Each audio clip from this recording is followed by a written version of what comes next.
ആ യാത്രയിൽ രചന റിൻസി പ്രിൻസ്, അവതരണം ഷാഹുൽ മലയിൽ, എഡിറ്റിംഗ് ഫൈസൽ സി എന്ന് ഊഞ്ഞേരി. 2002 മാർച്ച് 11 ഒരു പ്രഭാതം.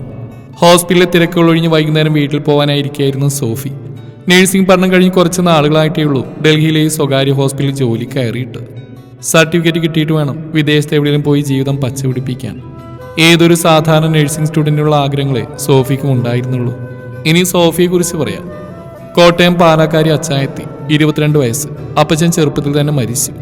പിന്നീട് തന്നെയും അനുജത്തെയും അനുജനെയും വളർത്താൻ അമ്മച്ചി കഷ്ടപ്പെടുന്നതുകൊണ്ടാണ് സോഫി വളർന്നു. അതുകൊണ്ട് തന്നെ +2 കഴിഞ്ഞ് നഴ്സിംഗ് തിരഞ്ഞെടുക്കാൻ അവൾക്ക് ആലോചിക്കേണ്ടി വന്നില്ല. എത്രയും പെട്ടെന്ന് ജോലി കിട്ടുന്ന മറ്റൊരു പ്രൊഫഷനും നമ്മുടെ നാട്ടിൽ വേറെ ഇല്ലല്ലോ. പിന്നെ ശമ്പളം കുറവാണെങ്കിലും മാലാഖ എന്നൊരു അംഗീകാരവും. ഡൽഹിയിലെ ഒരു സ്വകാര്യ നഴ്സിംഗ് ഹോമിൽ ഞാൻ സായി വർക്ക് ചെയ്യുകയാണ്. അപ്പച്ചൻ എൻ്റെ ബന്ധുവായ ആൻറ്റിയോടൊപ്പമാണ് താമസം. ഡേ ഡ്യൂട്ടി കഴിഞ്ഞ് ഫ്ലാറ്റിലേക്ക് വരികയായിരുന്നു സോഫി. വൈകുന്നേരം വീട്ടിൽ പോവേണ്ടതുകൊണ്ട് അവൾ അല്പം നേരത്തെ ഹോസ്പിറ്റലിൽ നിന്ന് ഇറങ്ങിയിരുന്നു. ബാഗെല്ലാം നേരത്തെ പാക്ക് ചെയ്ത് വെച്ചിരുന്നു. അതുകൊണ്ട് പെട്ടെന്ന് തന്നെ പോകാനായി റെഡിയായി. നീ നേരത്തെ വന്നോ? ആൻറ്റിയാണ്, പപ്പയുടെ പെങ്ങൾ. ആൻറ്റി വർഷങ്ങളായിട്ട് ഡൽഹിയിലാണ് താമസം. റെയിൽവേ സ്റ്റേഷനിൽ പോകണ്ടേ ആൻറ്റി? നീ ആദ്യം വന്ന് വല്ലതും കഴിക്ക്, എന്നിട്ട് പോവാം. ആൻറ്റി വരണമെന്നില്ല, ഞാൻ ഒറ്റയ്ക്ക് വെക്കോളാം. സന്ധി ചേച്ചിയുണ്ട് നാട്ടിലേക്ക് പോകാൻ. നിന്നെ കൊണ്ട് റെയിൽവേ സ്റ്റേഷനിൽ വിടുന്ന എനിക്ക് അത്ര ബുദ്ധിമുട്ടുള്ള കാര്യമൊന്നുമല്ല. വലിയ ഫോർമാലിറ്റി ഒന്നും പറയാൻ നീ വന്ന് കഴിക്കാൻ നോക്ക്. ആൻറ്റി എപ്പോഴും കൂട്ടുകാരിയെ പോലെയാണ് തനിക്ക്. എല്ലാം തുറന്നു പറയാവുന്ന, തമാശകൾ പറയുന്ന ഒരു നല്ല സുഹൃത്ത്. ഭക്ഷണം കഴിച്ചു കഴിഞ്ഞ് ഞാനും ആൻറ്റി റെയിൽവേ സ്റ്റേഷനിലേക്ക് ഇറങ്ങി. ബാഗുമായി പുറത്തേക്ക് ഇറങ്ങി ആദ്യം കണ്ട ഓട്ടോയിൽ കയറി റെയിൽവേ സ്റ്റേഷനിലേക്ക് യാത്ര തുടങ്ങി. മനസ്സിൽ നിറയെ നാടും വീടും മാത്രമായിരുന്നു. അമ്മച്ചിയെയും സിനിയെയും സിബിയെയും കാണുന്ന നിമിഷം അമ്മച്ചി ഓടി വന്ന് നിറകണ്ണുകളോടെ കെട്ടിപ്പിടിക്കും. സിനി കലവില കൂട്ടി വിശേഷങ്ങൾ ചോദിക്കും. സിബി തടി വെച്ചു എന്ന് പറഞ്ഞ് ചിരിക്കും. അമ്മച്ചി ഉണ്ടാക്കുന്ന എള്ളും കപ്പയും, പള്ളിയിലെ പാട്ട് കുർബാന, അങ്ങനെ ചിന്തകൾ കാടുകയറി.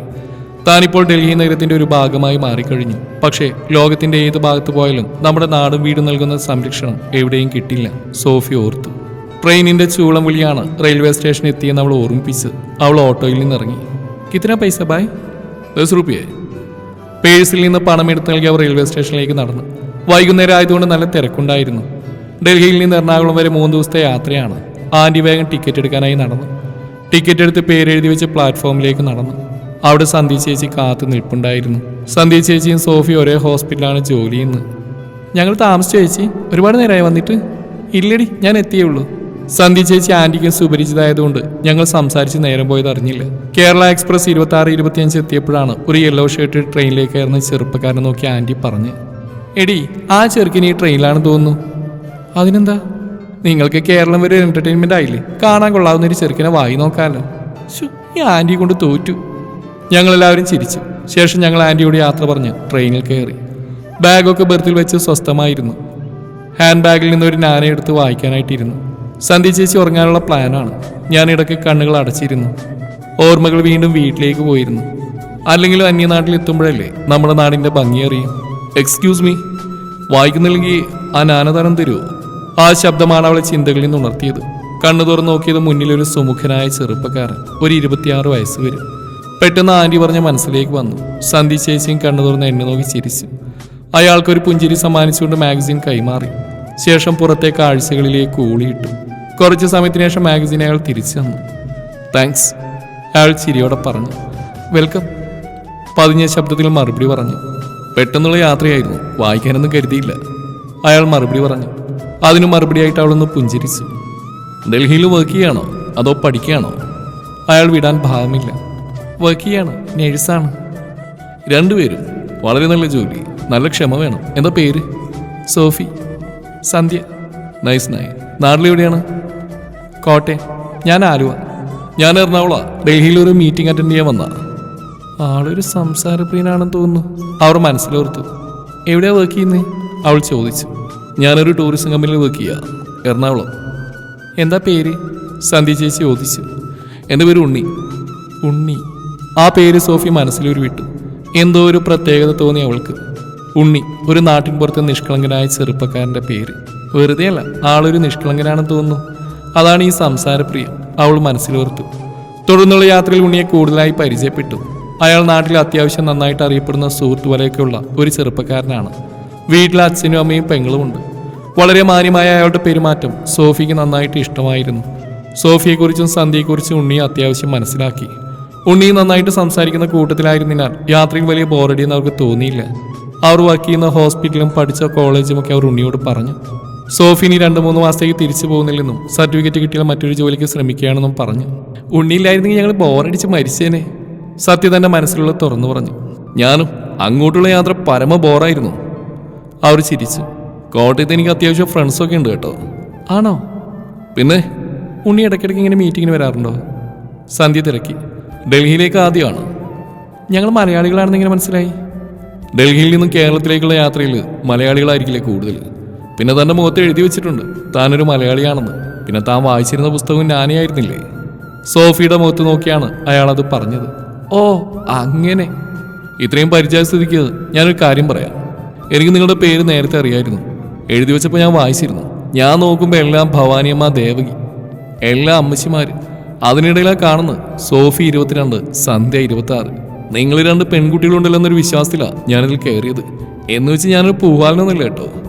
ഏതൊരു ബാച്ചിലറായ ചെറുപ്പക്കാരന് തോന്നുന്ന ഒരു കുസൃതി, അത്രയേ ഉള്ളൂ കേട്ടോ. പെട്ടെന്ന് ആൻറ്റി പറഞ്ഞ കാര്യം 2 പേർക്ക് ഓർമ്മ വന്നു. ഓഹോ, അപ്പം ഞങ്ങൾ കരുതിയ പോലെ അത്ര പാവൊന്നുമല്ലല്ലേ? സോഫി അല്പം ഗൗരവം ഇട്ട് പറഞ്ഞു. അയ്യോ അങ്ങനെയല്ല. എനിക്ക് എന്തെങ്കിലും ദുരുദ്ദേശം ഉണ്ടായിരുന്നെങ്കിൽ ഞാനിത് തുറന്നു പറയില്ലല്ലോ. നിങ്ങൾ ഇത്രയും ഫ്രണ്ട്ലി ആയിട്ട് ഇടപെട്ടപ്പോൾ അത് പറഞ്ഞില്ലെങ്കിൽ മോശമാണെന്ന് തോന്നി. അവൻ്റെ ആ തുറന്ന പറച്ചിൽ അവർക്കും ഇഷ്ടമായിരുന്നു. ഓപ്പണായി സംസാരിക്കുന്ന ആ പ്രകൃതം അവർക്കും ഇഷ്ടമായി. ഉണ്ണി ആളുകൊള്ളാലോ, സന്ധ്യ ചിരിയോടെ പറഞ്ഞു. എൻ്റെ റെക്കോർഡിക്കൽ നെയ്യും പ്രകാശ് നായർന്നാ. വീട്ടിൽ ഉണ്ണിന്ന് വിളിക്കും, അടുത്ത സുഹൃത്തുക്കളും. പിന്നെ ഉണ്ണി എന്ന് പറയുമ്പോൾ പെൺകുട്ടികൾ പെട്ടെന്ന് ക്യാച്ച് ചെയ്യല്ലോ, ഒരു നിഷ്കളങ്കത തോന്നുമല്ലോ. ഇപ്പം ആദ്യമേ ഞാൻ പ്രകാശ് എന്നായിരുന്നു പറഞ്ഞിരുന്നെങ്കിൽ നിങ്ങൾ ഇത്രയും ഫ്രണ്ട്ലി ആയിട്ട് ഇടപെടുമായിരുന്നോ? താനും ആദ്യം ചിന്തിച്ചത് അതായിരുന്നല്ലേ എന്ന് സോഫി ഓർത്തു. അപ്പം ചില പൊടിക്കൈകളൊക്കെ ആളുടെ കയ്യിലുണ്ടല്ലേ? കുറേ പേരോട് ഇങ്ങനെ പേര് പറഞ്ഞിട്ടുണ്ടോ? സന്ധ്യ ചേച്ചി ചോദിച്ചു. അങ്ങനെ കുറേ പേരോടൊന്നുമില്ല. പഠിക്കുന്ന കാലത്തൊക്കെ ചിലരോടൊക്കെ പറഞ്ഞിട്ടുണ്ട്. അവൻ കുസൃതിയോടെ പറഞ്ഞു. അവർ ചിരിച്ചു. നിങ്ങൾക്ക് ഇഷ്ടമുള്ള പേര് വിളിച്ചോളൂ. ആ ട്രെയിൻ യാത്ര കൊണ്ട് ഉണ്ണിയും സോഫിയും സന്ധ്യയും അത്യാവശ്യം നല്ലൊരു സൗഹൃദം ഉണ്ടാക്കിയെടുത്തിരുന്നു. അത്യാവശ്യം ഭക്ഷണം ഷെയർ ചെയ്തും അന്ത്യാക്ഷരി കളിച്ചുമൊക്കെ ആ 3 ദിവസങ്ങൾ വളരെ സന്തോഷകരമായി പോയി. വളരെ നല്ലൊരു യാത്രാനുഭവമായിരുന്നു 3 പേർക്കും ആ യാത്ര. ഉണ്ണിയുടെ സംസാര രീതിയും മാന്യമായ ഇടപെടലും സോഫിക്ക് ഒരുപാട് ഇഷ്ടമായിരുന്നു. എറണാകുളത്ത് എത്തിയപ്പോൾ അവിടെ ബാഗ് എടുക്കാൻ ഉണ്ണി ഹെൽപ്പ് ചെയ്തു. വിരസമായി മാറേണ്ട ഒരു യാത്ര നല്ലൊരു യാത്രയാക്കി മാറ്റിയ എൻ്റെ സഹയാത്രികയ്ക്ക് നന്ദി. അവൾക്കൊരു ഷേക്ക് ഹാൻഡ് നൽകി അവൻ പറഞ്ഞു. ഞാൻ തിരിച്ചും പറയുന്നു, എനിക്ക് കാണാൻ പറ്റുമെന്നൊന്നും അറിയില്ലല്ലോ. ഭൂമി ഉരുണ്ടതല്ലേ, എവിടെയൊക്കെ വെച്ച് കാണാം, അവൻ പറഞ്ഞു. അവൾ ചിരിച്ചു. അല്ല സോഫി ഇങ്ങനെ പോവും? ഞാൻ തന്നെ പോവും. അപ്പോൾ ഓക്കെ സോഫി, കണ്ടതിലും പരിചയപ്പെട്ടിലൊക്കെ വളരെ സന്തോഷം. എനിക്ക്. 2 പേരും ട്രെയിനിൽ നിന്നിറങ്ങി 2 ദിശകളിലേക്ക് നടന്നു. റെയിൽവേ സ്റ്റേഷനിൽ നിന്നൊരു ഓട്ടോ പിടിച്ച് നേരെ ബസ് സ്റ്റാൻഡിലേക്ക് ചെന്ന് കോട്ടയത്തുള്ള ബസ്സിൽ കയറിയിരുന്നു.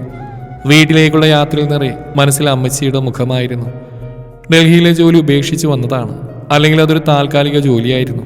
സർട്ടിഫിക്കറ്റ് കിട്ടിയിട്ട് വേണം മറ്റെവിടെയെങ്കിലും ജോലിക്ക് ശ്രമിക്കാൻ. ഓരോന്ന് ആലോചിച്ചപ്പോഴോ കണ്ണുകൾ താനെ അടഞ്ഞു.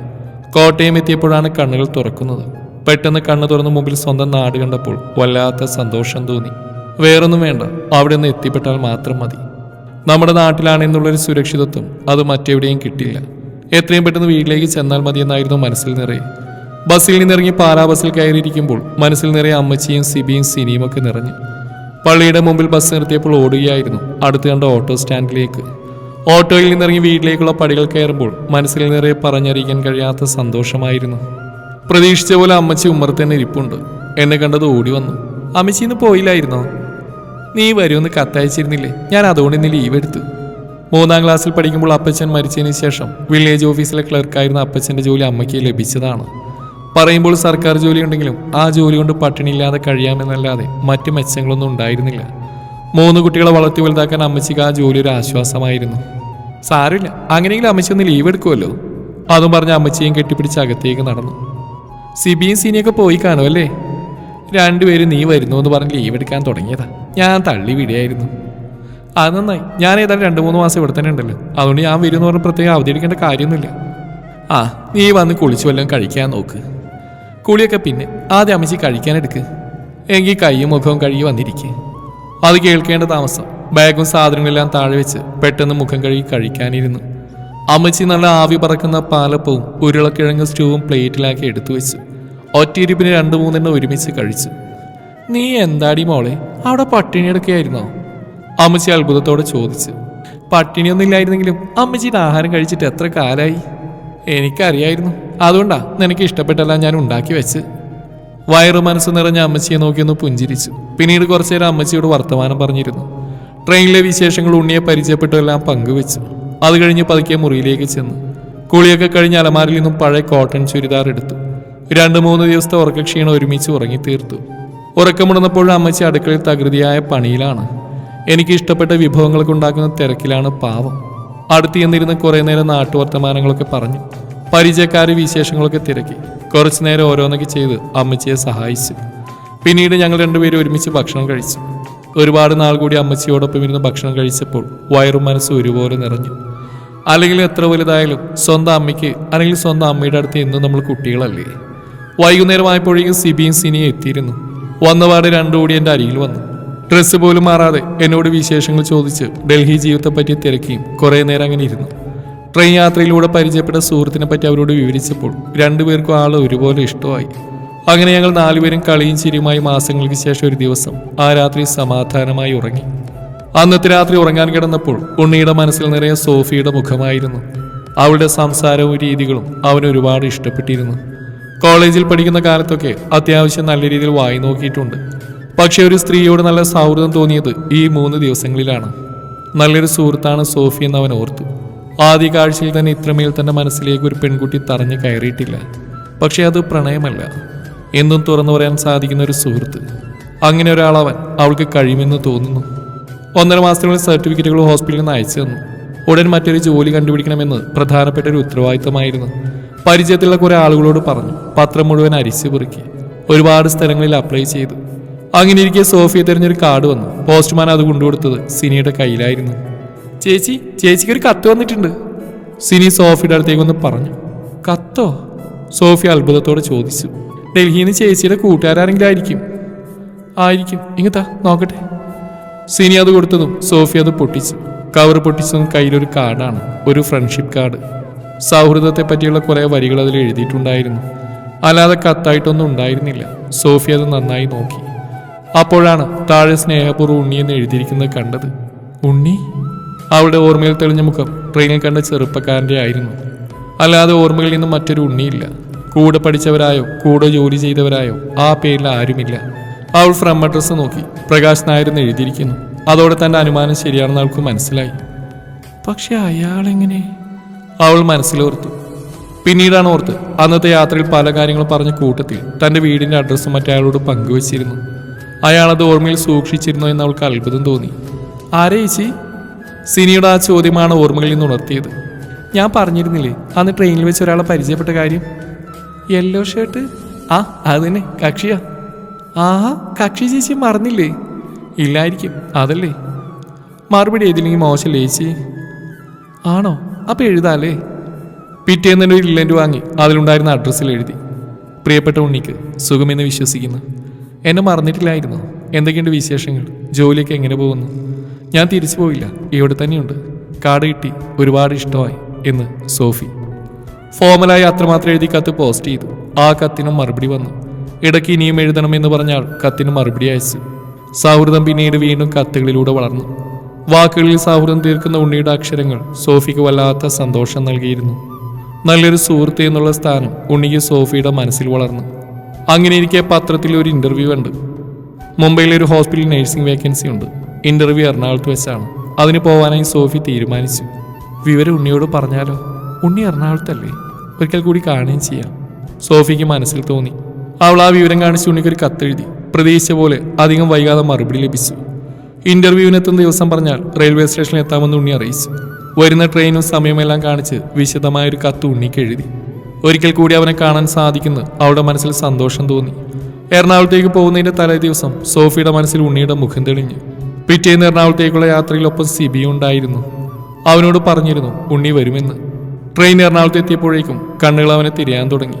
ട്രെയിനിന്റെ വിൻഡോ സീറ്റിലിരുന്നുകൊണ്ട് നോക്കിയപ്പോൾ സോഫി കണ്ടു അകലെ നിന്നും നടന്നു വരുന്ന ഉണ്ണിയെ. അന്ന് കണ്ടതിൽ ഇത്തിരി വണ്ണം വെച്ചതായി അവൾക്ക് തോന്നി. അവൾ പെട്ടെന്ന് ട്രെയിനിൽ നിന്നിറങ്ങി. ഡാ, അതാണ് ഉണ്ണി, സോഫി സിബിക്ക് പറഞ്ഞു കൊടുത്തു. അവൾ ചൂണ്ടിക്കാണിച്ചിടത്തേക്ക് നോക്കി. അത് കണ്ടപ്പോഴാണ് സോഫി ഉണ്ണി കണ്ടത്. സോഫിയെ കണ്ട് ഉണ്ണി അവിടേക്ക് നടന്നു വന്നു. ഞാനോർത്ത് അടുത്ത ട്രെയിൻ ആയിരിക്കുന്നു. സിരിയോട് അടുത്ത് വന്ന് ഉണ്ണി പറഞ്ഞു. ട്രെയിൻ കുറച്ച് ലേറ്റ് ആയിരുന്നു. സോഫിയും സിരിയോടെ മറുപടി പറഞ്ഞു. ഇതാണ് എൻ്റെ അനിയൻ സിബി, അവൾ പരിചയപ്പെടുത്തി. മറുപടിയായി സിബി ഒരു നിറഞ്ഞ പുഞ്ചിരി അവന് നൽകി. രണ്ടുപേരും പരസ്പരം ഷേക്കാന് നൽകി. കുറച്ചുനേരം സൗഹൃദ സംഭാഷണങ്ങൾക്ക് ശേഷം ഉണ്ണി തിരിച്ചുപോയി. ഇന്റർവ്യൂ കഴിഞ്ഞ് തിരിച്ചുള്ള യാത്രയിൽ സിബി പറഞ്ഞ മുഴുവൻ ഉണ്ണിയെക്കുറിച്ചായിരുന്നു. അവൻ ആളെ നന്നായി ഇഷ്ടപ്പെട്ടു എന്ന് സോഫി ഓർത്തു. വീട്ടിൽ ചെന്നപ്പോഴും സിബി എല്ലാവരോടും പറഞ്ഞത് ഉണ്ണിയെക്കുറിച്ചായിരുന്നു. അമ്മച്ചിക്കും സിനിക്കും അങ്ങനെ ഉണ്ണിയെ പരിചയമായി. പിന്നീട് എഴുതിയ കത്തുകളിൽ അതും എഴുതാൻ മറന്നില്ല. വീട്ടിലെല്ലാവർക്കും ഉണ്ണിയെപ്പറ്റി നല്ല അഭിപ്രായമാണെന്നും സിബിക്ക് ഉണ്ണിയെ ഒരുപാട് ഇഷ്ടമായി എന്നും എഴുതി. പിന്നീട് അങ്ങോട്ട് സൗഹൃദം കൂടുതൽ ബലപ്പെട്ടു. രണ്ടുപേർക്കും ഒരുപോലെയുള്ള ഇഷ്ടങ്ങളുണ്ടായിരുന്നു. പാട്ടുകൾ, സിനിമകൾ, അഭിനേതാക്കൾ, അങ്ങനെ പലതിലും ഇഷ്ടങ്ങൾ ഒരുപോലെ നിറഞ്ഞു. അതുകൊണ്ട് തന്നെ സൗഹൃദം മംഗലിയേൽക്കാതെ തെളിഞ്ഞു നിന്നു. പക്ഷേ സൗഹൃദത്തിനപ്പുറമൊന്നും അവർക്കിടയിൽ ഉണ്ടായിരുന്നില്ല. ഓഫീസിൽ തിരക്കിട്ട് ജോലിയിരിക്കുമ്പോഴാണ് പോസ്റ്റ്മാൻ കൊണ്ടുവന്ന് ഉണ്ണിക്ക് കത്ത് നൽകിയത്. അഡ്രസ്സിലെ കൈപ്പട കണ്ടപ്പോൾ തന്നെ അത് സോഫിയുടെ കത്താണെന്ന് അയാൾക്ക് മനസ്സിലായി. ഒരു ചെറുചിരിയോടെ അയാൾ കത്ത് തുറന്നു. ഉണ്ണിക്ക് ഇന്റർവ്യൂ പാസ്സായി, ജോലി എനിക്ക് കിട്ടി. അടുത്ത ആഴ്ച ഞാൻ ബോംബെയിലേക്ക് പോവുകയാണ്. അവിടെ ചെന്നതിന് ശേഷം ഞാൻ ഉണ്ണിക്ക് എഴുതാം എന്ന് സോഫി. അവിടെ ചെന്നതിന് ശേഷം എഴുതാൻ മറക്കരുതെന്ന് ഉണ്ണി മറുപടി അയച്ചു. അവന്റെ കത്തും കയ്യിൽ പിടിച്ച് കുറേ നേരം അവൾ അങ്ങനെ ഇരുന്നു. ഒരിക്കൽ കൂടി അവനെ കണ്ടിരുന്നെങ്കിലെന്ന് അവൾ ആഗ്രഹിച്ചു. റെയിൽവേ സ്റ്റേഷനിൽ വരാമെന്ന് അവൻ എഴുതുമെന്നാണ് കരുതിയത്. ചിലപ്പോൾ ജോലി തിരക്കായിരിക്കും. അവൾ അങ്ങനെ സമാധാനിച്ചു. ബോംബെയിലേക്കുള്ള യാത്രയിൽ ട്രെയിനിൽ കയറുമ്പോൾ അവളുടെ മനസ്സിൽ ഡൽഹിയിൽ നിന്നും കേരളത്തിലേക്ക് വന്ന ആ ട്രെയിൻ യാത്ര ഓർമ്മ വന്നു. ബോംബെ നഗരത്തിന്റെ തിരക്കുകൾക്കിടയിൽ ഊളിയിട്ടപ്പോഴും ഉണ്ണിയുമായുള്ള സൗഹൃദം മങ്ങലേൽക്കാതെ തുടർന്നു. കത്തുകൾ പലപ്പോഴും ഫോൺ കോളുകളായി മാറി. ഉണ്ണി വീട്ടിലേക്ക് എഴുതാൻ തുടങ്ങി. സിബിക്ക് ഉണ്ണിയെപ്പറ്റി പറയുമ്പോൾ 100 നാവാണ്. അത്തരമൊരു സൗഹൃദം അവർ തമ്മിൽ ഉണ്ടായിരുന്നു. സിബി ഇടപ്പള്ളിയിൽ പഠിക്കാൻ ചേർന്നപ്പോൾ ആ സൗഹൃദം ഒന്നുകൂടെ ശക്തമായി. ഒരു യാത്രയിൽ പരിചയപ്പെട്ടതാണെങ്കിലും തന്റെ വീട്ടിലുള്ള എല്ലാവർക്കും ഇപ്പോൾ പ്രിയപ്പെട്ട ഒരാളാണ് ഉണ്ണി. ഇടയ്ക്കൊക്കെ വീട്ടിൽ വിളിക്കുമ്പോൾ ആദ്യം ചോദിക്കുന്ന ഉണ്ണിയുടെ വിശേഷങ്ങളാണ്. അങ്ങനെ ഇരിക്കെ ബോംബെയിൽ നിന്ന് ആദ്യത്തെ ലീവിന് നാട്ടിൽ വരുമ്പോൾ ഉണ്ണിയെ വിളിച്ചു. ഹലോ, പറഞ്ഞോളൂ സോഫി. ഉണ്ണി തിരക്കിലാണോ? തിരക്കിലാണോ എന്ന് ചോദിച്ചാൽ അത്. പക്ഷെ താൻ ആണ്ടിനും സംക്രാന്തിക്കൊക്കെ വിളിക്കുന്നല്ലേ, അതുകൊണ്ട് ആ തിരക്ക് മാറ്റിവെക്കാന്നേ ഉള്ളൂ. എന്താണോ പതിവില്ലാതൊരു വിളി? സാധാരണ ഇതിൽ അത്യാവശ്യം താൻ വിളിക്കാറുള്ളല്ലോ. ഇല്ലെങ്കിൽ ഫോണിന്റെ പൈസ പിശിക്കുന്ന ആളല്ലേ? ഒന്ന് പോവുണ്ണി, ഞാൻ പൈസ പിശിക്കുന്നല്ല. എനിക്കിവിടെ നിന്ന് ഫോൺ വിളിക്കാനൊന്നും സമയമില്ലല്ലോ. വീട്ടിൽ തന്നെ ഞാൻ വിളിക്കാറില്ല. ഞാനൊരു കാര്യം പറയാൻ വിളിച്ചതാ. പറഞ്ഞോന്നേ. ഞാൻ അടുത്ത ആഴ്ച വരുന്നുണ്ട്. ഉണ്ണി സ്റ്റേഷനിൽ വരുമോ? അതിനെന്താ, വരാലോ. എങ്കിലും ഏത് ട്രെയിനാണെന്ന് ഞാൻ വിളിച്ചു പറയാം. പറഞ്ഞാൽ മതി. എങ്കിൽ ഞാൻ വെക്കുവാണേ. ആയിക്കോട്ടെ. വീട്ടിലേക്ക് പോകുന്നതിന് 3 ദിവസം മുമ്പ് ചെറിയൊരു ഷോപ്പിംഗ് നടത്തി. അപ്പോഴാണ് ഉണ്ണിക്ക് എന്തെങ്കിലും ഗിഫ്റ്റ് വാങ്ങണമെന്ന് ഓർത്ത്. എന്തുവാകുമെന്ന് ആകെ കൺഫ്യൂഷനായി. ഡ്രസ്സ് വാങ്ങിക്കൊടുത്താലോ? വേണ്ട, ശരിയാവില്ല. എന്തെങ്കിലും വ്യത്യസ്തമായിട്ട് വാങ്ങിക്കൊടുക്കാം. ഓരോ സാധനങ്ങൾ നോക്കുമ്പോഴും മനസ്സിൽ കൺഫ്യൂഷനായിരുന്നു. അപ്പോഴാണ് അത് പെട്ടെന്ന് കണ്ണിൽപ്പെട്ടത്. മീരാ സാധു വീണ വായിക്കുന്ന ഒരു ശില്പം. അതിൽ നല്ലൊരു സമ്മാനം ഉണ്ണിക്ക് കൊടുക്കാൻ മറ്റൊന്നില്ല. അത് തന്നെ തിരഞ്ഞെടുത്തു. വീട്ടിലേക്കുള്ള യാത്രയെല്ലാം പാക്ക് ചെയ്യുമ്പോൾ ആ സമ്മാനം ഹാൻഡ് ബാഗിൽ എടുത്തു വെച്ചു. കൂടെ ജോലി ചെയ്യുന്ന ഒരു കൂട്ടുകാരി നാട്ടിലേക്ക് വരുന്നുണ്ട്. അവൾ ആലുവയിൽ ഇറങ്ങും. ട്രെയിൻ എറണാകുളത്തേക്ക് എത്തും തോറും ആകാംക്ഷ കൂടി വന്നു. ഉണ്ണിയെ കാണാനും സംസാരിക്കാനും മനസ്സ് ഒരുപാട് ആഗ്രഹിച്ചിരുന്നു. പഠിക്കുന്ന കാലത്ത് പോലും ഇത്രമേൽ ആഴത്തിൽ പതിഞ്ഞൊരു സൗഹൃദം ഉണ്ടായിരുന്നില്ല. ഇപ്പോൾ തൻ്റെ ഇഷ്ടങ്ങളും അനിഷ്ടങ്ങളും തന്നേക്കാൾ നന്നായിട്ട് ഉണ്ണിക്കറിയാം. ഏതാണ് തനിക്ക് ചേരുക, അതല്ലെങ്കിൽ ഏതാണ് തനിക്ക് ചേരാത്തതെന്ന് നന്നായിട്ട് ഉണ്ണിക്ക് പറയാൻ സാധിക്കും. ഓരോന്നോർത്ത് ട്രെയിൻ ആലുവയിലെത്തിയത് അറിഞ്ഞില്ല. എടി, ഞാൻ പോവാ, വീണ പറഞ്ഞു. ശരിടി, നീ വിളിക്കണേ. വിളിക്കാടി. അവൾ ആലുവയിൽ ഇറങ്ങിയപ്പോഴാണ് പുറത്തുനിന്ന് നടന്നു വരുന്ന ആളെ കണ്ടത്. ഇതെന്താ ഇവിടെ? ഇതാകുമ്പോൾ ഇവിടുന്ന് എറണാകുളം വരെ തന്നോട് സംസാരിക്കാമല്ലോ. ആലുവയിൽ നിന്ന് എറണാകുളം വരെ ഉണ്ണിയും ട്രെയിനിൽ യാത്ര ചെയ്തു. മനസ്സ് സന്തോഷത്താൽ അലതല്ലി. 1 മിനിറ്റ് കണ്ട് സംസാരിക്കുക, അതിനാണ് ഈ സന്തോഷം. എങ്കിലും അത് വളരെ പ്രിയപ്പെട്ട ഒരു അനുഭവമാണ്. അല്ലെങ്കിൽ ഒരുപാട് തിരക്കുകൾക്കിടയിൽ എന്തിനാണ് ഉണ്ണി ഇത്ര പാടുപെട്ട് തന്നെ കാണാൻ വരുന്നത്? ഈ 1 മിനിറ്റ് നേരത്തെ സന്തോഷം അവിടെയും കിട്ടുന്നുണ്ടാവില്ലേ? തീർച്ചയായിട്ടും ഉണ്ടാവും. എന്തൊക്കെയാണ് മുംബൈയിലെ വിശേഷങ്ങൾ? ഉണ്ണിയുടെ ചോദ്യമാണ് ഓർമ്മകളിൽ നിന്ന് ഉണർത്തിയത്. കുറേ നേരം എന്തൊക്കെയോ സംസാരിച്ചു. ബാഗിൽ നിന്ന് ഉണ്ണിക്ക് വാങ്ങിയ ഗിഫ്റ്റ് എടുത്തു കൊടുത്തു. ഇത് ഞാൻ ഉണ്ണിക്ക് വേണ്ടി വാങ്ങിയതാ. ഇഷ്ടാവുന്ന എൻ്റെ വിശ്വാസം. ആണോ? നോക്കട്ടെ എന്താന്ന്. ഇപ്പം നോക്കേണ്ട, വീട്ടിൽ ചെന്നിട്ട് സ്വസ്ഥമായിട്ട് നോക്കിയാൽ മതി. ആയിക്കോട്ടെ. അവനത് ഭദ്രമായി അവൻ്റെ ബാഗിൽ വെച്ചു. റെയിൽവേ സ്റ്റേഷൻ ചെന്നിറങ്ങുമ്പോൾ ബാഗ് എടുത്തത് ഉണ്ണിയാണ്. അവിടെ സോഫിയെ കൂട്ടിക്കൊണ്ടുപോകാൻ അവിടെ അമ്മാച്ചൻ കാത്തു നിൽപ്പുണ്ടായിരുന്നു. ഉണ്ണിയോടൊപ്പം നടന്നു വരുന്ന സോഫിയെ കണ്ടപ്പോൾ അയാളുടെ മുഖമിരുണ്ടു. സോഫി ചിരിയോടെ അയാൾക്കരികിലേക്ക് വന്നു. ഒരുപാട് സമയമായി അച്ഛച്ച വന്നിട്ട്? കുറച്ച് സമയമായി. നീ എവിടെയായിരുന്നു? ട്രെയിൻ അല്പം ലേറ്റ് ആയിരുന്നു. പിന്നെ ഇതെന്റെ ഫ്രണ്ടാ ഉണ്ണി. ഫ്രണ്ട് എന്ന് പറയുമ്പോൾ കൂടെ ജോലി ചെയ്യുന്ന ആളാണോ? അല്ല, ഉണ്ണി ഇവിടെ ജോലി ചെയ്യുന്നത് ഒരു ടൂറിസം കമ്പനിയിൽ. ടൂറിസം കമ്പനിയിൽ ജോലി ചെയ്യുന്ന ആളെങ്ങനെയാ നിന്റെ ഫ്രണ്ടായത്? അയാളുടെ ആ ചോദ്യം സോഫിക്ക് വല്ലായ്മയുണ്ടാക്കി. ഉണ്ണിയുടെ മുഖവും മാറുന്നവൾ കണ്ടു. വാ, സമയം പോയി. ഫ്രണ്ട് എവിടെയാ ജോലി ചെയ്യുന്നത്? എറണാകുളത്ത്. എടപ്പള്ളിയിലാ. ഉണ്ണി മറുപടി പറഞ്ഞു. അതിന് മറുപടിയായിട്ട് അയാളൊന്ന് ഇരുത്തി മൂളി. ശേഷം 3 ആൾ റെയിൽവേ സ്റ്റേഷനിൽ നിന്നൊരു ഓട്ടോയിൽ കയറി ബസ് സ്റ്റാൻഡിൽ ഇറങ്ങി. അപ്പോൾ ഞാൻ പോട്ടെ സോഫി, ചെന്നിട്ട് വിളിക്കുക. വീട്ടിലെല്ലാവരും തിരക്കിന്ന് പറയണം. മതി വിശേഷങ്ങളൊക്കെ, ബസ് കിടപ്പുണ്ട്. മാത്തച്ഛൻ്റെ ആ ഇടപെടൽ സോഫിക്ക് വല്ലായ്മയുണ്ടാക്കി. പിന്നീട് കൂടുതലൊന്നും പറയാതെ യാത്ര പറഞ്ഞ് ഉണ്ണി തിരിച്ചുപോയി. പക്ഷേ സോഫിയുടെ മനസ്സിൽ എന്തോ ഒരു ദുഃഖം നിഴലിച്ചു. ഉണ്ണി എന്ത് കരുതി കാണുമെന്ന് അവിടെ മനസ്സ് വിങ്ങി. വീട്ടിലേക്ക് ചെന്നപ്പോഴും മനസ്സ് അസ്വസ്ഥമായിരുന്നു. വിശേഷങ്ങൾ ചോദിച്ചുകൊണ്ട് സിനിയും സിബിയും പുറകെ കൂടിയെങ്കിലും ആരോടും കാര്യമായി സംസാരിച്ചില്ല. മനസ്സിപ്പോഴും റെയിൽവേ സ്റ്റേഷനിൽ നിന്നും വന്നിട്ടില്ലെന്ന് തോന്നി. ഷെർലി, സോഫിയുടെ വിവാഹം പെട്ടെന്ന് നടക്കണം. മാത്തച്ഛൻ്റെ പെട്ടെന്നുള്ള സംസാരം സോഫിക്ക് ഇഷ്ടപ്പെട്ടില്ല. ഈ ചായന എന്നതായി പറയുന്നത്? ഇവള് ജോലി ചെയ്യുന്നല്ലേ ഉള്ളൂ. വെളിയിലൊക്കെ ജോലി ചെയ്യണമെന്ന് അവൾക്ക് ആഗ്രഹമുണ്ടെന്നാ പറഞ്ഞത്. അതിനുള്ളതെല്ലാം ശരിയായിട്ട് ഇരിക്കുക പോവാൻ. അതിനിടയ്ക്ക് പെട്ടെന്ന് ഈ വിവാഹം നടത്തണമെന്നൊക്കെ പറഞ്ഞ അതുമാത്രമല്ല, അവളെ പഠിപ്പിക്കാൻ എടുത്ത കടം തന്നെ തീർന്നിട്ടില്ല. എങ്കിലും ഒന്ന് പറഞ്ഞു വെക്കെങ്കിലും വേണം.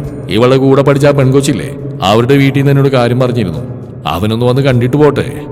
ഇവളിപ്പോ നാട്ടിലുണ്ടല്ലോ, ഒന്ന് പറഞ്ഞു വെക്കാം. വിവാഹമൊക്കെ പിന്നെ മതി. അന്യനാട്ടിലൊക്കെ പോയി പഠിക്കുകയും ജോലി ചെയ്യുകയും ചെയ്യുന്ന കൊച്ചാ. മനസ്സിൽ എന്നാതെങ്കിലും ഉണ്ടോയെന്ന് നമുക്കറിയില്ല. അതുകൊണ്ട് എല്ലാം ഒന്ന് പറഞ്ഞു വെക്കുന്നതാണ് നല്ലത്. അമ്മാച്ചൻ്റെ മനസ്സിലിരിപ്പ് എന്താണെന്ന് ഇപ്പോൾ ഏറെക്കുറെ സോഫിക്ക് വ്യക്തമായി. ആള് ഞങ്ങൾ തെറ്റിദ്ധരിച്ചിരിക്കുന്നു. ഞാനും ഉണ്ണിയും തമ്മിൽ സ്നേഹത്തിലാണെന്നാണ് ആൾ കരുതിയിരിക്കുന്നത്. അതായിരുന്നു ഉണ്ണിയോട് കാണിച്ച ഇഷ്ടക്കേടിന് കാരണം. അന്ന് വൈകുന്നേരം മനസ്സ് കലുഷിതമായിരുന്നു. ഉണ്ണിയോടൊന്ന് സംസാരിക്കണമെന്ന് തോന്നി. പെട്ടെന്ന് തന്നെ ഫോണെടുത്ത് വിളിച്ചു. ഹലോ, പറയൂ സോഫി, വീട്ടിൽ ചെന്നോ? എത്തിയിരുന്നു ഉണ്ണി. അമ്മാച്ചനൊരു പ്രത്യേക ടൈപ്പാ, ഉണ്ണിയൊന്നും വിചാരിക്കരുത്. ഏയ്, പഴയ ആളുകളല്ലേ, ഞാനൊന്നും കരുതിയിട്ടില്ല. അത് കേട്ടപ്പോഴാണ് അവൾക്ക് സമാധാനമായത്. പിന്നീട് വീണ്ടും കുറേ നേരം ആ സൗഹൃദ സംഭാഷണം തുടർന്നു. ഒരു കാര്യം പറയാൻ മറന്നുപോയി. അടുത്ത ആഴ്ച എൻ്റെ പെണ്ണുകാണല്ല. അപ്പൊ തന്നെ കെട്ടിച്ചൂടാൻ തീരുമാനിച്ചോ? ഏയ്, വിവാഹം ഉടനില്ല, പറഞ്ഞു വെക്കുന്നു മാത്രം. എൻ്റെ കൂട്ടുകാരുടെ ആംഗ്ലയാണ് ചെറുക്കൻ. എന്നാ വരുന്നു? അടുത്ത ആഴ്ച ഏതെങ്കിലും ദിവസമായിരിക്കും. അല്ല, ഉണ്ണി വിവാഹത്തെ പറ്റി ഞാൻ ചിന്തിക്കുന്നില്ലേ? അതിനൊക്കെ സമയമുണ്ടല്ലോ. ഈ ബാച്ചിലർ ലൈഫ് ഒന്ന് എൻജോയ് ചെയ്യട്ടെ. പറഞ്ഞ പോലെ 2-3 ദിവസത്തിന് ശേഷം അവർ വന്ന് സോഫിയെ കണ്ടു. ചെറുക്കനും ഗൾഫിലാണ്. 2 വർഷത്തിനുള്ളിൽ വിവാഹം നടത്താമെന്ന് ധാരണയായി. പിന്നീട് സൗദിയിലേക്ക് പോകാനായി തയ്യാറെടുക്കുകയായിരുന്നു സോഫി. എയർപോർട്ടിൽ ജോലി തിരക്കാരൻ എത്താൻ ഉണ്ണിക്ക് സാധിച്ചിരുന്നില്ല. പോകുമ്പോൾ ഉണ്ണിയെ കാണാൻ പറ്റാതെ പോയത് അവളുടെ മനസ്സിലൊരു വേദനയായി കിടന്നിരുന്നു. മരുഭൂമിയിലെ 2 വർഷങ്ങൾ വളരെ പെട്ടെന്ന് തന്നെ കടന്നുപോയി. ഇതിനിടയിൽ മൊബൈൽ ഫോണൊക്കെ വന്ന കാരണം കത്തുകൾ ഫോൺ കോളിന് വഴിമാറി. ഇതിനിടയിൽ പല സുഹൃത്തുക്കൾ വഴി സൗദിയിൽ നിന്നും വീട്ടിലേക്ക് കൊടുത്തുവിടുന്ന സാധനങ്ങളെല്ലാം ഉണ്ണിയായിരുന്നു വീട്ടിൽ എത്തിച്ചുകൊണ്ടിരുന്നത്. അവരുടെ സൗഹൃദത്തിന് ഒരു മങ്ങലുമേൽക്കാർ തുടർന്നു. സോഫി സൗദിയിൽ നിന്ന് തിരിച്ചു വരുന്ന ദിവസം എയർപോർട്ടിൽ സിബിയോടൊപ്പം ഉണ്ണിയും ഉണ്ടായിരുന്നു. 2 വർഷങ്ങൾക്ക് ശേഷം ഉണ്ണിയെ കണ്ടപ്പോൾ സോഫിയുടെ സന്തോഷത്തിന് അതിരില്ലായിരുന്നു. താനങ്ങ് തടിച്ചല്ലോടാ. കണ്ടപാടെ ഉണ്ണിയുടെ ആദ്യത്തെ കമന്റ് അതായിരുന്നു. സിബിയും അത് സപ്പോർട്ട് ചെയ്തു. സിബി ഒരുപാട് നിർബന്ധിച്ചുകൊണ്ട് അന്ന് സോഫിയുടെ വീട്ടിലേക്ക് വരാൻ ഉണ്ണി തയ്യാറായി. ആദ്യമായിട്ടാണ് ഉണ്ണി സോഫിയുടെ വീട്ടിലേക്ക് പോകുന്നത്. പക്ഷെ ആ വീട്ടിലെല്ലാവരെയും നന്നായിട്ട് ഉണ്ണിക്കറിയാം. അവർക്ക് തിരിച്ചു. സിബിയോടൊപ്പം കയറി വരുന്ന ഉണ്ണിയെ അതിശയത്തോടെ അമ്മച്ചി നോക്കുന്നുണ്ടാണ് സോഫി പറഞ്ഞ്. അമ്മച്ചിക്ക് ആളെ മനസ്സിലായോ? ഇല്ല. ആരാ മോളെ? അമ്മച്ചി, ഇതാണ് ഉണ്ണിച്ചേട്ടൻ. സിബി പരിചയപ്പെടുത്തി. ഒറ്റ നോട്ടത്തിൽ തന്നെ അവർക്ക് ഉണ്ണിയെ ഇഷ്ടമായിരുന്നു. പിന്നീട് ഉണ്ണിയുടെ സ്വഭാവവും രീതികളും കുറച്ചേരം അവിടെ ഇരുന്ന് എല്ലാവരോടും സംസാരിച്ചതിന് ശേഷമാണ് ഉണ്ണി യാത്ര പറഞ്ഞിറങ്ങിയത്. അന്നു മുതൽ എന്നും സോഫി ഉണ്ണിയും ഫോൺ വിളിക്കാൻ തുടങ്ങി. ചേച്ചി, അമ്മയ്ക്ക് ഉണ്ണിച്ചേട്ടനെ ഒരുപാട് ഇഷ്ടമായിട്ടോ, സിനി ആവേശത്തോടെ പറഞ്ഞു. അങ്ങനെ അമ്മച്ചി നിന്നോട് പറഞ്ഞോ? പിന്നില്ലാതെ. അമ്മച്ചി പറയാ, ആ ചെറുക്കൻ ക്രിസ്ത്യാനിയായിരുന്നെങ്കിൽ ചേച്ചിയെ കൊണ്ട് കെട്ടിപ്പിക്കായിരുന്നു എന്ന്. ചിരിയോടെയാണെങ്കിലും അവൾ അങ്ങനെ പറഞ്ഞപ്പോൾ എന്തോ ഒരു വല്ലായ്മ തോന്നി. അങ്ങനെയൊന്നും ഇതുവരെ ചിന്തിച്ചിട്ട് കൂടിയില്ല. ഉണ്ണിയുടെ മനസ്സിൽ അങ്ങനെ ചിന്ത പോലും ഉണ്ടാവില്ല. അമ്മച്ചി അങ്ങനെ ചിന്തിച്ചു. അത്ഭുതം തോന്നി. പെട്ടെന്ന് ഫോൺ എടുത്ത് ഉണ്ണിയെ വിളിച്ചു. ഹലോ, തിരക്കിലാണോ? എന്ത് തിരക്കാടോ, പറ. എപ്പോൾ ചെന്ന് വീട്ടിൽ? ഒരു 3 മണിക്കൂർ എടുത്തു. വീട്ടിലെ അമ്മച്ചിക്ക് ഉണ്ണി ഒരുപാട് ഇഷ്ടമായി. എനിക്കും തൻ്റെ വീട്ടിലെല്ലാവരും ഇഷ്ടമായി. അല്ല, നാട്ടിൽ വന്നിട്ട് തൻ്റെ വുഡ്ബിയെ കാണാൻ പോകുന്നില്ലേ? അതിനെപ്പറ്റി ഞാൻ ആലോചിച്ചിട്ട് കൂടിയില്ല. ഇടയ്ക്കൊക്കെ ജോബി ഫോൺ വിളിക്കായിരുന്നു. പക്ഷെ സംസാരിക്കാൻ എനിക്ക് ടൈം കിട്ടിയിരുന്നില്ല. ഈ പ്രാവശ്യം വിവാഹം കാണില്ലേ? ഉണ്ടാവണം. കാരണം ഞാൻ ഈ കുവൈറ്റിലേക്ക് പോകാൻ ശ്രമിക്കുകയല്ലേ. അതിന് പോയി വിവാഹം ഉണ്ടാവും. എനിക്ക് പക്ഷേ എന്തോ ജോബിക്ക് എന്നെ മനസ്സിലാക്കാൻ പറ്റുമെന്ന് തോന്നുന്നില്ല. അതെന്താ, തനിക്ക് അയാൾ ഇഷ്ടമല്ലേ? ഇഷ്ടക്കുറവൊന്നുമില്ല, പക്ഷേ ഞങ്ങൾ തമ്മിൽ മാച്ച് ആവുമെന്ന് എനിക്ക് തോന്നുന്നില്ല. ആള് വേറെ ക്യാരക്ടറാണ്. എൻ്റെ ക്യാരക്ടറായിട്ട് സിങ്ക് ആവുന്നൊരു ഡൗട്ട്. അപ്പോൾ തന്നെ സങ്കല്പത്തിലുള്ള ആൾ എങ്ങനെ ഇരിക്കും? ഇനിയിപ്പോൾ സങ്കല്പം പറഞ്ഞിട്ട് എന്താ കാര്യം? എന്താണെങ്കിലും ഇത് നടത്തും. എങ്കിലും ചുമ്മാ പറയടൂ. സത്യം പറയട്ടെ? പറയൂന്നേ. എൻ്റെ സങ്കല്പത്തിലുള്ള ആള് ഉണ്ണിയെ പോലെ ഇരിക്കണമെന്നാ. എന്നെ പോലെയോ? എന്നിട്ട് ഇതുവരെ പറഞ്ഞിട്ടില്ലല്ലോ എന്നെ പോലെ ഒരാളാണ് തൻ്റെ സങ്കല്പത്തിലുള്ളതെന്ന്. നമ്മൾ തമ്മിൽ ഇങ്ങനെ ഒരു ടോക്ക് നടന്നിട്ടില്ലല്ലോ. അത് ശരിയാ. എങ്കിൽ പിന്നെ ഞാൻ തന്നെ ഇങ്ങ് കിട്ടിയാലോ നിന്നെ? ഉണ്ണിയുടെ മറുപടി കേട്ട് വല്ലാത്തൊരവസ്ഥയിൽ നിൽക്കുകയായിരുന്നു സോഫി. ഹലോ, ഞാൻ പറയുന്നത് കേൾക്കുന്നുണ്ടോ? ഉണ്ണി കാര്യമായിട്ട് പറഞ്ഞാണോ? എടോ ഞാൻ സീരിയസ് ആയിട്ട് ചോദിച്ചാ. ഏതായാലും 5 വർഷം കൊണ്ട് നമ്മൾ നന്നായിട്ട് പരിചയപ്പെട്ടിട്ടുണ്ട്. നമ്മൾ തമ്മിലൊരു അണ്ടർസ്റ്റാൻഡിങ് ഉണ്ട്. പിന്നെ തന്റെ സങ്കല്പത്തിലുള്ള ആൾ എന്നെ പോലെയല്ലേ? ഞാനിതുവരെ അങ്ങനെ ചിന്തിച്ചിട്ട് പോലും ഉണ്ണി. ഇപ്പൊ ഇത് താൻ പറഞ്ഞതിന് തൊട്ട് മുമ്പ് വരെ ഞാനും അങ്ങനെ ചിന്തിച്ചിട്ടുണ്ടായിരുന്നില്ല സോഫി. ഞാൻ പഠിക്കുന്ന കാലത്തൊക്കെ ഒരുപാട് പേര് വായി നോക്കിയിട്ടുണ്ട്. തന്നോട് ഞാനിത് പലവട്ടം പറഞ്ഞതാ. പക്ഷെ ഇത്ര ആത്മാർത്ഥതയുള്ള ഒരു സൗഹൃദം തോന്നിയത് തന്നോട് മാത്രമാണ്. അന്ന് ആദ്യം കണ്ട നാൾ മുതൽ. നമ്മൾ ഒരുമിച്ച് ഒരു ജീവിതം തുടങ്ങിയ വലിയ തട്ടുകേടുകളൊന്നുമില്ലാതെ പോവുമായിരിക്കും. പക്ഷേ നമ്മൾ 2 ജാതിയല്ലേ? എന്ത് ജാതിയാണോ? സ്ത്രീയും പുരുഷനും അത്രയേ ഉള്ളൂ. ബാക്കിയൊക്കെ മനുഷ്യരുണ്ടാക്കി വെക്കുന്നതല്ലേ? അപ്പൊ ശരിക്കും നീ കാര്യമായിട്ട് പറയാ? അതെ. എന്താ തന്റെ അഭിപ്രായം? അയ്യോ, അങ്ങനെ പെട്ടെന്ന് ചോദിച്ചാ ഞാൻ എന്താ പറയുന്നേ? എനിക്കൊന്ന് ആലോചിക്കണം. ആലോചിച്ചിട്ട് പറഞ്ഞാൽ മതി. എന്നാ ശരി, ഞാൻ വെക്കുവാണേ. അന്ന് രാത്രി തിരിഞ്ഞു മറിഞ്ഞു കിടന്നെങ്കിലും സോഫിക്ക് ഉറക്കം വന്നില്ല. ഇതുവരെ ഉണ്ണിയെപ്പറ്റി ആ ഒരു രീതിയിൽ ചിന്തിച്ചിട്ട് പോലുമില്ല. പക്ഷെ ഇന്ന് പറഞ്ഞപ്പോൾ മുതൽ എന്തോ പോലെ. ഓരോ പ്രാവശ്യം ഉണ്ണിയെ കാണാൻ ആകാംക്ഷയോടെ പ്രതീക്ഷയോടെ കാത്തിരുന്നിട്ടുണ്ട്. ഒരിക്കലും നഷ്ടപ്പെടുത്തി കളയരുതെന്ന് ആഗ്രഹിച്ചിട്ടുണ്ട്. പക്ഷെ അതിനൊന്നും പ്രണയത്തിന് നിറമായിരുന്നില്ല. എന്തുകൊണ്ടോ ഒരു തീരുമാനമെടുക്കാൻ കഴിയാത്ത, ഉത്തരം കിട്ടാത്ത സമസ്യയായി ഉണ്ണി മനസ്സിൽ അവശേഷിച്ചു. പിറ്റേന്ന് വിളിച്ചപ്പോൾ ഒരിക്കൽ കൂടി ആവർത്തിച്ച് ഉണ്ണിയോട് ചോദിച്ചു, ഉണ്ണി വെറുതെ പറയുന്നതാണോ അതോ സീരിയസ് ആയിട്ടാണോ? കാര്യമായിട്ടാണ് പറയുന്നതെന്ന് ഉണ്ണി മറുപടി നൽകി. ഉണ്ണിയുടെ വീട്ടിൽ സമ്മതിക്കാൻ തോന്നുന്നുണ്ടോ? 2 വീട്ടിലും സമ്മതിക്കില്ല, എനിക്ക് ഉറപ്പാ. അപ്പൊ പിന്നെ എങ്ങനെയാ? ഈ ലോകത്ത് പ്രേമിച്ച് വിവാഹം കഴിച്ചവരൊക്കെ വീട്ടിൽ സമ്മതിച്ചിട്ടാണോ കിട്ടുന്നത്? അതിന് സോഫിയുടെ പക്കൽ മറുപടി ഉണ്ടായിരുന്നില്ല. പിറ്റേന്ന് പള്ളി കഴിഞ്ഞു വന്ന് വെറുതെ അമ്മച്ചിയോട് വർത്തമാനം പറയുന്നതിനിടയിൽ ചോദിച്ചു, അമ്മച്ചി, ഞാൻ ഉണ്ണിയെ കല്യാണം കഴിച്ച അമ്മയുടെ അഭിപ്രായം എന്തായിരിക്കും? അമ്മച്ചി എന്നെ രൂക്ഷമായി നോക്കി. അതെങ്ങനെയാ ശരിയാവുന്നത്? ആ കൊച്ചൻ ആള് നല്ലവനൊക്കെ തന്നെയാ, പക്ഷെ നമ്മുടെ ജാതിയല്ലല്ലോ. അപ്പൊ ജാതിയാണ് പ്രശ്നം, ഉണ്ണിയെ ഇഷ്ടമാണ്. നീ എന്താ ആലോചിക്കുന്നത്? അങ്ങനെ വല്ലതും നിന്റെ മനസ്സിലുണ്ടോ? ഉണ്ടെങ്കിൽ അത് മറന്നോ കേട്ടോ. നിനക്ക് താഴെ ഒരു പെൺകുട്ടിയുള്ളതാ, അത് ഓർക്കണം. അതിന് മറുപടിയൊന്നും പറയാതെ എഴുന്നേറ്റു. പക്ഷെ അപ്പോഴേക്കും മനസ്സിലെ വടംവലികൾ മുറുകിയിരുന്നു. മറ്റാർക്കും നികത്താൻ പറ്റാത്തൊരു സ്ഥാനം ഉണ്ണിക്ക് തന്നെ മനസ്സിലുണ്ടായി കഴിഞ്ഞിരുന്നു. പെട്ടെന്ന് ഫോൺ എടുത്ത് ഉണ്ണിയെ വിളിച്ചു. ഉണ്ണി, എനിക്ക് ഉണ്ണിയെ ഇഷ്ടമാണ്, പക്ഷെ നമ്മുടെ വീട്ടിൽ സമ്മതിച്ച് വിവാഹം നടക്കില്ല. തനിക്ക് എന്നെ ഇഷ്ടമാണെന്ന് കാര്യമായിട്ട് പറഞ്ഞാണോ? അതെ.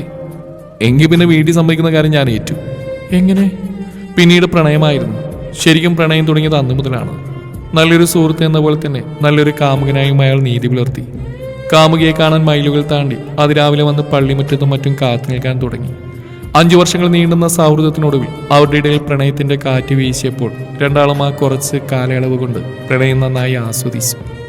പക്ഷേ സോഫിയുടെ വീട്ടിലെ പ്രശ്നങ്ങൾ രൂക്ഷമായി. എല്ലാവർക്കും ഇഷ്ടമാണെങ്കിലും ജാതി ഒരു പ്രശ്നമായി നിലനിൽക്കുന്നു. ഇതിനിടയിൽ സോഫി കുവൈറ്റിലേക്ക് പോകാനുള്ളതെല്ലാം ശരിയായി. 2 പേരും ഇപ്പോൾ പരസ്പരം എന്തു വന്നാലും അകലാൻ പറ്റാത്ത സ്ഥിതിയായി കഴിഞ്ഞിരുന്നു. ഇനി എന്ത് ചെയ്യും ഉണ്ണി?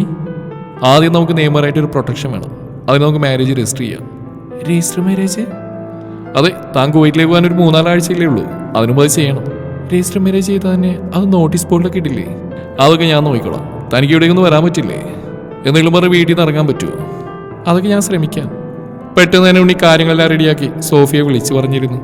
പിറ്റേന്ന് രജിസ്റ്റർ ഓഫീസിൽ എത്തണമെന്ന് ഉണ്ണി പറഞ്ഞു. എനിക്കെന്തോ ടെൻഷനാവുന്നു ഉണ്ണി. ടെൻഷൻ അടിക്കേണ്ട കാര്യമൊന്നുമില്ല സോഫി. ഒന്നാമത്തെ കാര്യം വീട്ടിൽ അച്ഛനറിയാം. ഞാൻ അച്ഛനോട് സംസാരിച്ചിട്ടുണ്ട്. അച്ഛൻ നാളെ തന്നെ കാണാൻ വരും. പിന്നെ സാക്ഷിയായിട്ട് ഒപ്പിടാൻ എൻ്റെ 2 സുഹൃത്തുക്കൾ വരും. താനൊന്നുകൊണ്ട് വിഷമിക്കണ്ട. ഇത് കഴിഞ്ഞാൽ ഞാൻ തന്നെ തൻ്റെ വീട്ടിൽ വന്ന് സംസാരിച്ച് എല്ലാവരും ഒരുമിച്ചൊരു വിവാഹം നടത്താം. താൻ നാളെ എന്തു പറഞ്ഞിറങ്ങും? ഒരു കൂട്ടുകാരി കാണാനെന്ന് പറഞ്ഞ്.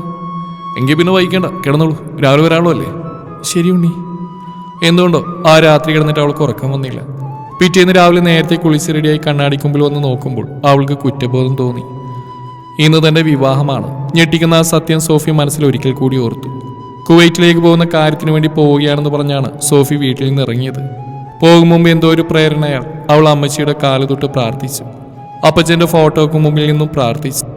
അല്ല ചേച്ചി ജോലിയുടെ കാര്യത്തിന് വേണ്ടി തന്നെയല്ലേ പോകുന്നേ? സിനിയുടെ ആ മറുപടി ഒരു ഞെട്ടൽ സോഫിയിൽ ഉണ്ടാക്കി. അതെന്താടി നീ അങ്ങനെ ചോദിച്ചേ? അല്ല, ചേച്ചിയുടെ പോക്കും പ്രാർത്ഥനയും കണ്ടിട്ട് നാടുവിടാൻ പോകുന്ന പോലെ തോന്നുക. മീണ്ടാണ്ടിരിക്കടി, അവളൊരു നല്ല കാര്യത്തിന് ഇറങ്ങുമ്പോ. അമ്മച്ചിയുടെ ആ മറുപടി കേട്ടപ്പോൾ മനസ്സിലെവിടെയോ ഒരു നീറ്റൽ അനുഭവപ്പെട്ടു.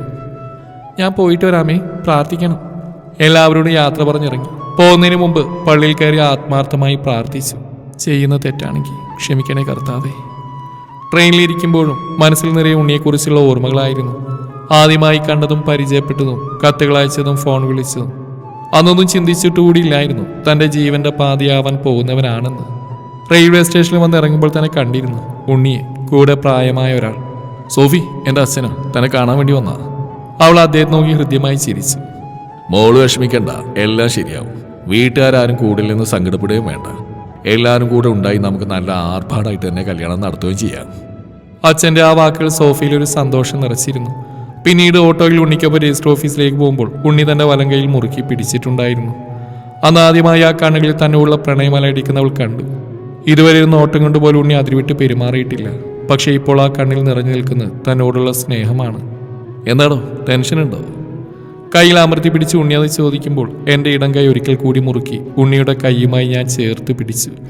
ഒരിക്കലും അകന്നു പോകരുതെന്ന് മനസ്സുകൾ തമ്മിൽ പറയുന്ന പോലെ. രജിസ്റ്റർ ഓഫീസിൽ തങ്ങളെ കാത്തുന്ന സുഹൃത്തുക്കൾക്ക് ഒരു പുഞ്ചിരി നൽകി ഓഫീസിനകത്തേക്ക് കടന്നു. അവിടുത്തെ നടപടികളൊക്കെ പെട്ടെന്ന് തന്നെ അവസാനിച്ചു. നിയമപരമായി സോഫി ഉണ്ണിയുടെ ഭാര്യയായി. സോഫി മാത്യു, അങ്ങനെ സോഫി പ്രകാശായി. തുടർന്ന് വീട്ടിലേക്കുള്ള യാത്ര നേരെ മറ്റൊരാളായിരുന്നു താൻ. ആ നിമിഷം മുതൽ താൻ സ്വപ്നം കാണുകയായിരുന്നു ഉണ്ണിയോടൊപ്പമുള്ളൊരു ജീവിതം, കുടുംബം, കുട്ടികൾ. അങ്ങനെ ഒരു ജീവിതകാലം മുഴുവൻ ആ ട്രെയിനിലിരുന്ന് സ്വപ്നം കണ്ടു. വീട്ടിൽ ചെന്നപ്പോൾ അത്ഭുത ലോകത്ത് എത്തിയതുപോലെയായിരുന്നു. എവിടെ തിരഞ്ഞാലും ഉണ്ണിയുടെ മുഖം മാത്രം. ഈ സമയത്ത് ഫോൺ കോളുകൾ നിറഞ്ഞു. ഉണ്ണിയുടെ ഇഷ്ടാനിഷ്ടങ്ങൾ കണ്ടറിഞ്ഞ് ചെയ്യാൻ ശ്രമിച്ചു. പാലെടുത്ത് ചായ വെക്കാനായി ഗ്യാസ് കത്തിച്ചപ്പോഴാണ് ഫോൺ ബെല്ലടിക്കുന്നത് കേട്ടത്. ഡിസ്പ്ലേയിൽ തെളിഞ്ഞ പേര് കണ്ടപ്പോഴേ ഫോണിന് അടുത്തേക്ക് ഓടി. ഹലോ, എന്തെടുക്കുക? ഞാനിങ്ങനെ വെറുതെ ഇരുന്നപ്പോൾ ഒരു ചായ ഇട്ട് കുടിക്കാന്ന് കരുതി. എന്നാലും വെറുതെ ഇരിക്കല്ലേ, ഒരു സിനിമയായാലോ? സിനിമയോ? ഞാനിവിടെ പാലായിലുണ്ട്. ഉണ്ണിയുടെ ആ മറുപടി കേട്ടപ്പോൾ സന്തോഷത്തിനൊപ്പം അത്ഭുതം തോന്നി. ശരിക്കും? പിന്നില്ലാതെ, താനിപ്പോൾ എൻ്റെ ഭാര്യയല്ലേ. എനിക്കെൻ്റെ ഭാര്യയെ കാണാനായിട്ട് വല്ലാത്ത വിഷമം. വെളുപ്പിനെ കയറി ബസ്സിന് ഇപ്പോൾ നൂൺ ഷോക്ക് 2 ടിക്കറ്റ് എടുത്ത് തിയേറ്റർ മുമ്പിൽ നിൽപ്പുണ്ട്. താനൊന്ന് വന്നാൽ കാണായിരുന്നു. എത്രയോ ആഗ്രഹിച്ച വാക്കുകളാണ് ഉണ്ണി പറഞ്ഞത്. എത്രയോ ദിവസമായി താൻ ആഗ്രഹിക്കുകയാണ്. കാലുകൾക്ക് വല്ലാത്ത ശക്തി കൂടിയിരുന്നു. മുറിയിലേക്ക് ഓടുകയായിരുന്നു. കയ്യിൽ കിട്ടിയ ഒരു ഡ്രസ്സ് എടുത്ത് പെട്ടെന്നിട്ട് ഓട്ടോയിൽ ഗേറ്റിന് മുമ്പിൽ വന്ന് നിൽക്കുമ്പോൾ ഉണ്ണി കാത്തു നിൽപ്പുണ്ടായിരുന്നു. അതുവരെ അറിയാത്ത പ്രണയം എന്ന വികാരത്തെ അറിയുകയായിരുന്നു രണ്ടാളും. തിരിച്ചു പോരുമ്പോൾ ഒരുമിച്ച് ഭക്ഷണം കഴിച്ച് തിരിച്ച് വീട്ടിലെത്തി. ഡ്രസ്സ് മാറി അടുക്കളയിലേക്ക് ചെല്ലുമ്പോഴാണ് കാണുന്നത് കാലത്ത് കത്തിച്ച ഗ്യാസ് സ്റ്റൗ അതുപോലെ തന്നെയുണ്ട്. അന്നേരത്തെ തിരക്കിൽ സ്റ്റൗവ് പോലും ഓഫ് ചെയ്യാതെയാണ് താൻ ഇറങ്ങി ഓടിയത്.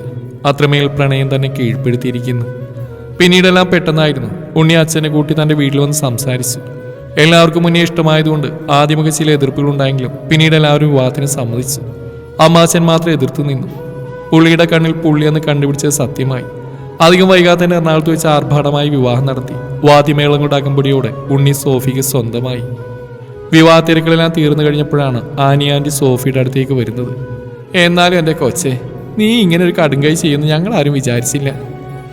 അതുകൊള്ളാം, എല്ലാത്തിനും കാരണം ആൻറ്റി ഒറ്റൊരാളാ. ഞാനോ? അവർ വാ വിളിച്ച് നിന്നു. ആൻറ്റി അങ്ങനെ ഒഴിഞ്ഞു മാറാൻ നോക്കണ്ട. ആൻറ്റിയല്ലേ അന്ന് എന്നോട് പറഞ്ഞ ധൈര്യമായിട്ട് വായി നോക്കിക്കൊള്ളാൻ. ഓർക്കുന്നില്ലേ അന്ന് ട്രെയിനിൽ കയറ്റിവിടാൻ നേരം? എനിക്ക് പണ്ട് മുതൽ നിങ്ങളൊക്കെ പറഞ്ഞ അനുസരിച്ചുള്ള ശീലമല്ലേ ഉള്ളൂ. ഞാനതനുസരിച്ച്. തലയിലെ മുഴുവൻ കിളികളും പറന്നുപോയി നിൽക്കുന്ന ആൻറ്റിയെ നോക്കി ഒന്ന് ചിരിച്ച് സോഫി മുറിയിൽ നിന്നും പോയി.